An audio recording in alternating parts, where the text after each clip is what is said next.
Tata cara untuk istiqamah. Pertama, apa itu istiqamah? Istiqamah itu dari kata qamah ditambah ista. Qamah itu asalnya tegak, lurus, sempurna. Kalau ditambah ista, kata ista dalam bahasa Arab menunjuk pada usaha atau keinginan untuk mewujudkan sesuatu. Bisa berarti permintaan atau usaha untuk mewujudkan sesuatu. Misal, kalau wujudnya permintaan, antum pernah dengar kalimat istighfar? Istighfar itu dari kata ghafara, artinya ampunan, al-ghufru. Ditambah ista jadi istaghfara, minta ampunan. Sifatnya disebut dengan istighfar. Maka ista di sini fungsinya untuk memohon, meminta. Ada yang sifatnya usaha. Usaha untuk mewujudkan sesuatu. Misal, ta'ah, ketaatan. Ta'atun, bentuknya bisa ibadah. Haji bagian dari taat. Salat bagian dari taat. Ketika ditambah istata'a, sifatnya disebut istita'ah, maka istita'ah adalah ikhtiar usaha untuk mewujudkan ketaatan kepada Allah. Kalau dikaitkan dengan haji, artinya usaha agar bisa mewujudkan haji yang diharapkan. Ikhtiar agar bisa berhaji, singkatnya demikian. Maka disebut dengan istita'ah. Ketika Allah misalnya sampaikan man istata'a ilaihi sabila, haji itu disebutkan istata'a. Ingat, terjemahan yang paling tepat bukan diterjemahkan dengan mampu, tapi berusaha untuk mampu. Kalau diterjemahkan dengan mampu berarti terbatas pada kalangan tertentu. Tapi kalau berusaha untuk mampu, artinya setiap kita punya peluang untuk mewujudkannya. Tergantung mau usaha atau tidak, itu poinnya. Hati-hati dalam menerjemahkan sesuatu ya. Kadang-kadang setiap huruf bahkan harakat itu bisa memberikan makna tersendiri. Ya, antum simpulkan, saya belum istita'ah, kenapa? Belum ada harta. Betapa banyak orang kaya yang belum bisa berhaji.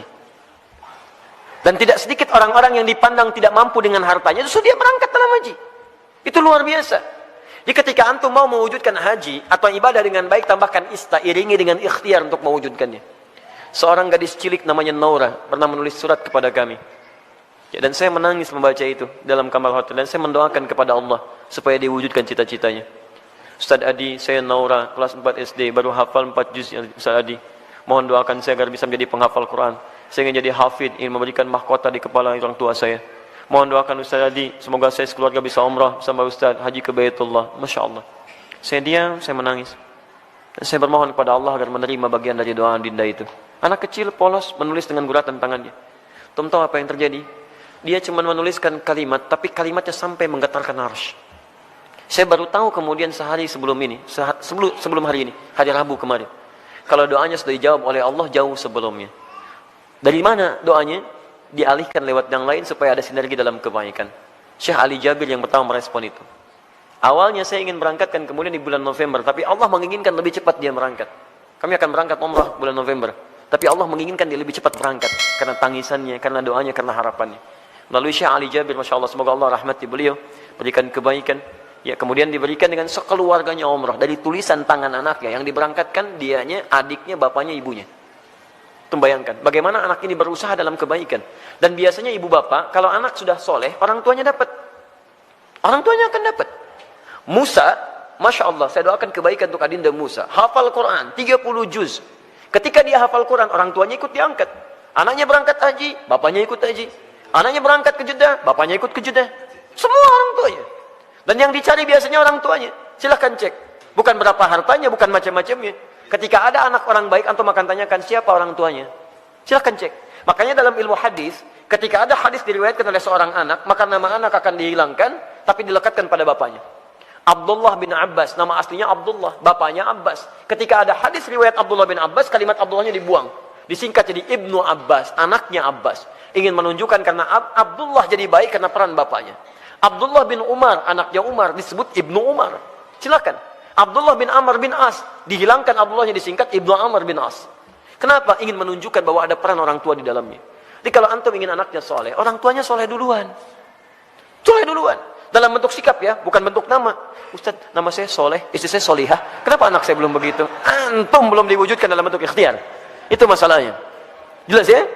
Di teman-teman, ayo masukkan nilainya ke situ, hadirkan ke situ, ikhtiar kita, dan insya Allah ada kebaikan di dalamnya. Yang paling menarik sekarang istiqamah. Istiqamah dari kata qamah. Qamah itu tegak, lurus, sempurna. Kalau semua ibadah diawali dengan kata qamah, itu artinya ibadah itu ditunaikan dengan sempurna. Turunannya aqama yuqimu iqamah. Iqamatun selalu disingkat dengan qamah, yang nyingkat orang Indonesia. Semua kalimat salat dibuka dengan kata iqamah yang menunjuk pada ibadah. Alladzina yuqimunas shalah wa aqimus shalah, aqimis shalah. Rata-rata dibuka dengan demikian. Lihat baik-baik. Kalau antum ingin menunaikan ibadah dengan sempurna, kan tidak langsung sempurna seketika. Apakah ketika Anda tahajud, misalnya malam ini bangun jam 3, tahajud jam 3 lewat 20, karena 20 menit siap-siap. Apakah mohon maaf, malam selanjutnya akan bangun di jam yang sama? Belum tentu. Walaupun alarm dipasang dengan situasi yang sama, 2.15, 2.30, 2.45. Alarm pertama mematikan alarm kedua, alarm kedua matikan alarm ketiga, alarm ketiga masih nundutan, ya kan? Menunggu jam 3 tiba. Nih, hari pertama bisa pas jam 3, tapi hari kedua belum tentu. Ya, hari kedua sama bangun, tapi informasi lebih dahsyat sampai kepada kita. Begitu mau ngambil air wudhu, BBM bunyi, ping, setan masuk kemudian ke hati kita. Baca dulu daripada penasaran. Begitu dibaca, Masya Allah, MU melawan Manchester City. Waduh, pertemuan dua pelatih klasik antara Pep Guardiola dengan Jose Mourinho. Sekarang poinnya cuma beda 2, karena kemarin MU dia seri ya skornya, kemudian Manchester City menang, skornya cukup telak, 7-2 dia menang kemarin itu. Masya Allah. Sekarang akan pertemuan menentukan, kalau MU menang maka juara dia, poinnya 1 bedanya. Kalau Manchester City menang, poinnya beda 5. Wah, luar biasa. Terus orang ini suka bola lagi, itu yang masalah. Saya nggak pernah nonton teman-teman, tapi kalau saya katakan saya nggak nonton, buang-buang waktu. Tapi saya kalau ditanya insya Allah bisa jawab ya. Itu ya. Saya tahu Ancelotti dipecat, saya tahu ya. Ancelotti dipecat di Bayern Munchen ya, karena kemarin dia kalah juga ya, 3-0 kalah di Liga Champions ya. Kemudian langsung seketika dipecat, nanti isunya akan digantikan oleh Jurgen Klopp. Jurgen Klopp sedang melatih Liverpool sekarang ya. Isunya musim ini dia akan selesai dan pindah lagi ke Bayern Munchen. Dia sebelumnya di Borussia Dortmund. Borussia Dortmund itu lawannya ya, rivalnya adalah Bayern Munchen. Saya hafal itu. Udah. Sudah sini. Tapi sekali lagi saya nggak nonton. Ini 3.20. Antum berusaha ngatasi gangguan ini, berusaha untuk konsisten sempurna sesuai waktu dan keadaannya. Berusaha tambah ista. Dengan qamah. Disatukan jadi istaqama, yastaqimu, sifatnya disebut dengan istiqamah. Jadi istiqamah itu artinya usaha untuk konsisten dalam kebaikan atau ketaatan. Usaha untuk konsisten menunaikan ketaatan.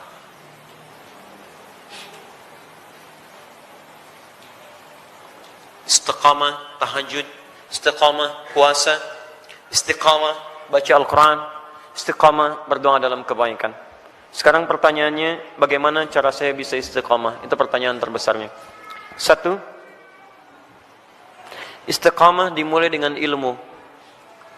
Pengetahuan dulu. Kalau antum kerjakan sesuatu tanpa pengetahuan, maka tidak akan ada motivasi bagi kita untuk menguatkan hal yang ingin kita kerjakan. Bahkan Nabi SAW pun ketika akan diangkat menjadi Rasul, kemudian diberikan tugas beliau untuk berdakwah, itu jedanya 5 tahun sampai berdakwah, dan dari jeda itu diberikan dulu bekal pengetahuan. Apa ayat yang turun kepada beliau? Pertama kali wahyu pertama turun, Iqra. Diminta belajar dulu. Belajar. Baru kemudian setelah turun pengetahuan yang cukup, baru 5 tahun setelah itu, 615 Masehi, diberikanlah tugas kemudian dengan turunnya Quran surah ke-74 Al-Mudaththir untuk berdakwah secara terang-terangan. Nah sekarang antum ingin istiqomah di bidang apa? Misal antum pilih dulu, saya ingin istiqomah satu-satulah, gak usah semuanya. Misal saya mau istiqomah dalam sholat dulu. Maka sebelum antum tunaikan ibadahnya, antum keluarkan dulu hadis-hadis, ayat-ayat dari Al-Quran, hadis dari Nabi, petunjuk sholat yang benar. Kalau antum tidak keluarkan ini, nanti antum akan istiqomah pada yang salah. Karena boleh jadi antum sholat dengan cara yang keliru. Salah takbirnya, kemudian salah rukunya, salah sujudnya, maka turunkan kemudian pengetahuannya untuk memudahkan kita dalam menunaikannya. 1. Yang kedua, keluarkan kemudian motivasi-motivasi positifnya. Ya, keutamaannya. Keutamaan itu untuk selalu memotivasi kita kala kita sedang menurun ya, dalam mengerjakan amal soleh yang dimaksudkan. Misal, itu boleh dituliskan. Saya ingin tunaikan tahajud, ingin istiqamah. Antum keluarkan keutamaan tahajud, tuliskan. Ada 4 keutamaan tahajud dalam Al-Quran. Quran surah 17 ayat 79 sampai dengan 81, paling kiri sebelah atas. 1, mengangkat karir di tempat terbaik. Asa ayyab'atsaka rabbuka maqaman mahmuda. 2, mendapat bimbingan Allah saat menjalani aktivitas. Wa rabbi adkhilni mudkhala sidqin. 3, mendapat bimbingan Allah keluar dari kesulitan. Wa akhrijni mukhraja sidqin. 4, mendapat perlindungan dari Allah ketika diganggu oleh orang lain, langsung tanpa perantara. Waj'alni min ladunka sultanan nasira. Demi Allah saya katakan ya, saya mohon kepada antum, kalau masih punya banyak tugas, pekerjaan macam-macam tuh jangan tinggalkan tahajud. Walaupun cuma 2 rakaat, witirnya 1 rakaat. Jangan tinggalkan. Kalau antum konsisten, maka nilai-nilai kebaikan akan Allah berikan. Supaya jadi motivasi, antum tuliskan itu. Tempelkan di samping kanan, di dinding tembok kita mau tidur itu, sampaikan sebelah kanan. Tempelkan. Di begitu antum mau tidur, antum bisa melihat itu. Dalam keadaan lupa pun ketika antum melihat itu, antum bisa termotivasi untuk bangun di malam harinya. Kalau bisa tambahkan kalimat di bawahnya. Ya, tambahkan kalimat di bawahnya. Apa kamu merasa sudah ada jaminan surga? Nabi aja ahli surga, tahajud. Kamu bukan nabi, bukan rasul, bukan ahli surga, gak mau tahajud. Apakah kamu masih sehat sampai malam ini?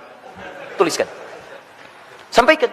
Dibuat kalimat-kalimat quote-quote yang indah untuk memotivasi kita ibadah. Ayo. Non-muslim aja punya quote untuk kehidupan mereka. Masa urusan akhirat kita nggak punya quote yang baik? Hadirkan. Kita antum tuliskan, jadi motivasi. 2, 3. 3, di 1 pelajari dengan ilmu, 2 keluarkan keutamaannya, 3, hadirkan ancaman-ancaman Allah saat antum menyimpang dari amal soleh yang tengah dikerjakan. Ancamannya. Misal, tadi ingin meningkatkan sholat, dimulai dengan sholat fardu. Terus tiba-tiba terfikir untuk mengabaikan sholat. Karena ada proyek, terus tunda-tunda sholat. Kan? Karena ada proyek tertentu, sampai Jumatan ditinggalkan. Untuk mengumpulkan dunia.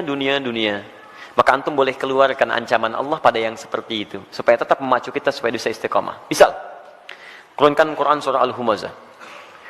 Ya, wailul likulli humazatin lumazah. Celaka bagi para pengumpat. Itu terjemahan mushaf. Tapi kalau kita terjemahkan dengan terjemah yang menggunakan nilai bahasa, ya ada balaghah, ada nahwu, ada sharaf ya. Setiap yang ada taknya menunjuk pada perempuan. Ya, kalau kita hadirkan sekarang, celakalah bagi para sosialita yang tukang gosip. Ya, perempuan-perempuan yang senang bergosip. Alladzi jama'a mala wa addada. Ini agak unik. Biasanya kalau tak pasangannya dengan allati, tapi ini menggunakan alladzi. Alladzi menunjuk pada laki-laki bukan perempuan. Istrinya suka gosip, laki-lakinya suaminya suka mengumpulkan harta. Di suami sibuk dalam bekerja, istrinya sibuk menggunakan harta suami untuk kumpul-kumpul cuman gosip dan sebagainya. Lihat, alladzi jama'a mala wa addada. Yang suaminya sibuk dalam bekerja cuman ngitung-ngitung hasil aja. Keuntungan sekian, ini sekian, ini sekian. Mama, ini yang kita dapatkan begini-begini. Ya Pak, besok mama pakai untuk pertemuannya Pak, arisan. Gitu kan cuman begitu. Berangkat ngobrolin orang begini macam-macam. Jadi habis di situ aja. Suaminya berangkat gelap, pulang gelap, berangkat lagi macam-macam. Gak ada kenikmatan dalam kehidupannya. Lihat, yahsabu anna malahu akhlada. Dia kira harta itu bisa membuat kekal dia dalam kebahagiaannya. Perhatikan, sampai sholat ditinggalkan. Jumatan diabaikan. Karena ada orang yang berusaha meninggalkan, menukar akhirat itu untuk dunia yang semata. Ya, Quran surah ke-62 ayat ke-11, paling kiri sebelah atas. Wa idza ra'au tijaratan aw lahwan infaddu ilaiha fatarakuka qa'imah.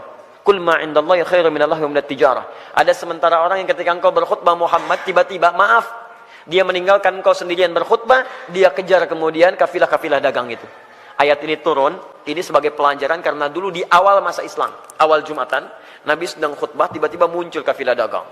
Diskon besar, 90%, 90% lewat tuh, samping masjid. Mereka yang masih lama iman meninggalkan Nabi berkhutbah, mengejar barang dagangan itu. Lihat, selalu rumusnya begini. Kalau tidak disebutkan di Quran siapa orangnya, kapan kejadiannya, artinya kejadian itu akan berlaku umum di masa-masa selanjutnya. Dengan situasi yang berbeda. Masya Allah, antum bisnis nih, keuntungannya 10 miliar teman-teman sekalian. Tapi tanda tangannya dilakukan pas saat sholat Jumat. Pilih mana antum? Ngejar proyek 10 miliar, atau antum Jumatan dulu baru kemudian kejar proyek itu? Pilih mana? Pas tanda tangannya waktu Jumat. Yang kalau dalam ikhtiar manusia, maaf, ikut Jumat dulu lewat proyek ini. Ambil proyeknya, tertinggal Jumatnya. Pilih mana? Ikut Jumat atau ambil proyek? Dan tidak ada pilihan yang ketiga, ikut Jumat dapat 10 miliar. Nggak ada. Gak usah maksa antum, di sini saya tegas. Waktu kita terbatas. Ini yang tidak mudah.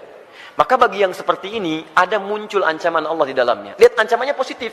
Qul ma indallahi khairum minal lahwi minat tijarah. Katakan Muhammad pada orang-orang yang masih senang dengan yang seperti itu, menukar akhirat dengan dunianya, atau hanya senda gurau aja, canda dia dengan yang seperti itu, cuman canda aja. Allah sudah siapkan ganti yang terbaik untuk dia. Apa alasan paling logisnya? Wallahu khairur razikin, saya yang tentukan rezekinya. Ayo kamu ikut ke sana, saya buat kecelakaan di jalan. Ayo kamu dapatkan itu, maut sudah menanti kamu sekarang. Jumat tidak dapat, harta nggak diperoleh. Mau apa kamu?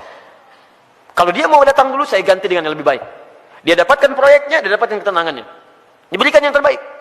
Tapi kalau antum paksa tinggalkan itu, maka ayat diteruskan. Yahsabu anna malahu akhlada. Kalla layumbadanna fil khutama. Bagi orang yang rela meninggalkan ibadahnya, hanya untuk urusan dunianya, dunia dibagi dua. Tijarah untuk bisnis, lahwun untuk yang tidak bermanfaat. Ninggalin tahajud cuma untuk sekedar nonton-nonton yang tidak jelas. Ninggalin sholat hanya untuk sekedar nonton-nonton yang tidak jelas. Ada konser, ayo lewat. Isanya, maghribnya, ayo lewat. Silahkan. Beli tiket, beli ini, beli itu, ayo. Ada yang joget-joget, ada yang macam, ada yang mabuk ini itu. Dia itu lahwun namanya. Dia kira akan abadi dengan keadaannya. Lihat baik-baik. Saya siapkan neraka spesial, namanya khutamah. Wa ma adraka mal khutamah? Tahukah engkau apa tipikal neraka spesial khutamah itu? Narullahil muqadah. Neraka itu spesial karena akan dibuat membakar dari ujung sampai dengan kedalamannya. Lihat. Allati tattali'u 'alal afidah, sampai dengan ke otak yang paling dalam.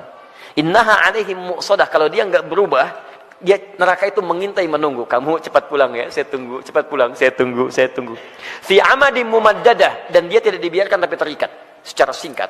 Orang yang hidupnya mau meninggalkan ibadah hanya untuk urusan dunia, maka di nerakanya nanti, di neraka gambaran singkatnya, itu akan diikat begini. Bukan dilepas.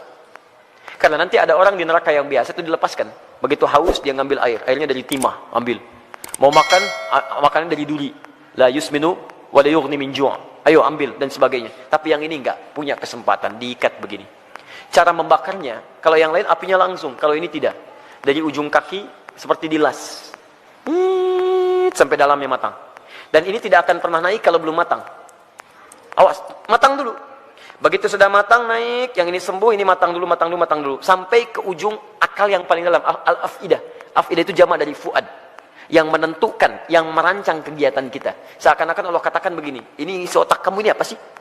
Yang lain masih mikir sholat, baca Al-Quran, macam-macam. Otak kamu ini lagi. Maksiat lagi. Sampai meninggalkan ibadah, saya bakar sampai ke otak yang paling dalamnya. Supaya nampak isi otak kamu ini apa? Terus, dan diikat. Kalau mau coba silakan. Tapi disampaikan supaya kita tidak masuk ke dalamnya. Makanya antum keluarkan, tuliskan ancamannya. Begitu sudah seperti itu, maka berusaha untuk mewujudkannya. Bismillah, antum berdoa kepada Allah. Yang terakhir berdoa. Minta supaya dikuatkan oleh Allah Subhanahu wa taala. Ya, minta supaya dikuatkan oleh Allah Subhanahu wa taala. Makanya nanti ada doa-doa. Ya, ada doa-doa untuk bisa dikuatkan dalam keimanan. Allahumma tsabbit qulubana ala dinik.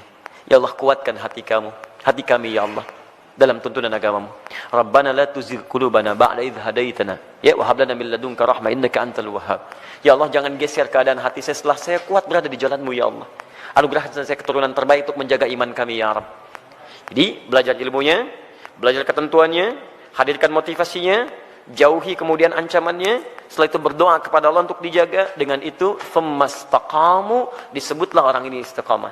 Tatanazzalu alaihimul malaikah, maka diturunkan oleh malaikat untuk menjaga sifat istiqamahnya. Nanti ada bisikan dari malaikat. Ada bisikan, masuk lewat sifat takwa. Dia orang istiqamah itu, kalau ikhtiar tadi 4 ditempuh dengan baik, maka malaikat turun untuk menjaga dia. Tatanazzalu alaihimul malaikah, dijaga oleh malaikat. Apa penjagaannya? Bisa penjagaan terus kepada ibadah dan dijaga dari maksiat. Yang kedua, dijaga supaya tidak bersedih dalam kehidupannya. Allah khaufun alaihim walahum yahzanun. Dijaga supaya tidak sedih, artinya dia tenang. Dan dijaga supaya tidak gelisah, artinya dia senang dalam kehidupannya. Maka kalau malaikat sudah turun, Masya Allah, antum bisa rasakan sendiri. Dulu ketinggalan sholat fardu terlambat, biasa-biasa. Sekarang ketinggalan tahajud, menyesal antum. Ya Allah, ya Allah. Hebatnya, begitu ada pikiran maksiat, langsung diluruskan oleh Allah. Itu nggak baik buat saya, tinggalkan.